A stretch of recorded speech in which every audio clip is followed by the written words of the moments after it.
then on top of it too, the staff and a couple of sources I spoke to have said Xavier Griffin is very much a possibility.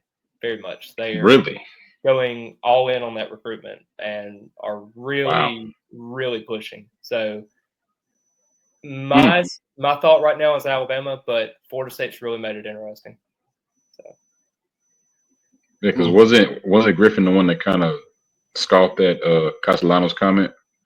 And see, and like when I saw that, that's when I kind of, I was like, well, it looks like he's kind of like a Bama lock. But I had no idea that they were still. I mean, I knew they were after him and still trying to, make that interesting, but I didn't know that they had made that much ground where it's like, you know what, there's a chance he might have something to think about there. So that's the interesting nugget.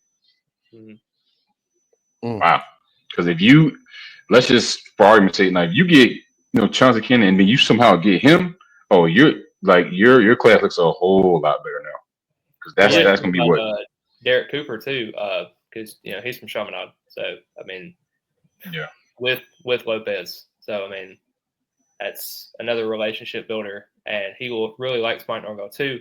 I would suggest Miami with Cooper, but right now, Griffin's I've been hearing Miami and I think Georgia. Yeah, like but with Jalen Moore, Florida, Georgia, that's kind of eliminates. True. But Yeah. What about the Jason Lopez kids? You think we keep him from Miami? What do you think? Shoot, I hope their basketball program does, because basketball team needs a lot more energy, especially at the point guard position, and scoring 25 points per game, having 4 steals, 6 rebounds. I mean, that's pretty impressive. It's got a lot of good handles too. So. Okay. Yeah, I see. Like they've been recruiting a lot of two sport guys. Seems like lately a lot of guys that either do basketball, and football, or they do football and track. Right, they're doing a lot of two sport guys. Seems like. Absolutely. A lot of athletes. Okay, so where do you expect for the class to actually finish at? If you had to guess, what would you guess? Let's get them 7 wins. Let's get them 7 wins. They play in a bowl game. Where do you think they at in December? I mean, your class finished 12th last year. Norvell averages about 18th, 17th class average.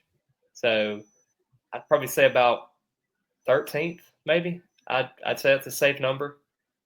I think you're probably still going to have to go to the transfer portal. You really don't know what you're doing at the quarterback position next year if Castellanos doesn't get that extra year of approval for eligibility.